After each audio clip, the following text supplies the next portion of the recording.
8 वर्षापासून हे लोक त्यांची सर्व्हिस प्रोव्हाइड करत आहेत. हॉटेलमधला ॲम्बियन्स अप्रतिम आहे आणि थोडेसे पेशन्स ठेवणं, कारण की इथे गर्दी खूप असते, वेटिंग असते.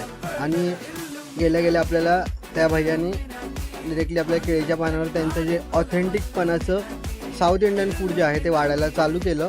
आणि फूड म्हणलं तर कसं की साऊथ इंडियन फूडमध्ये गोड पण असतात, काही तिखट गोष्टी असतात. तसं हे रसम होतं आणि बघू शकता तुम्ही 3 प्रकारच्या भाज्या, लोणचं, दही, चपाती आणि ही एक भाजी होती तोंडली आणि माझ्या मते चणाची होती अशी आहे. तर पहिला घास घेतो मी. अप्रतिम असं मला खाल्ल्याच बेस्ट वाटलेलं.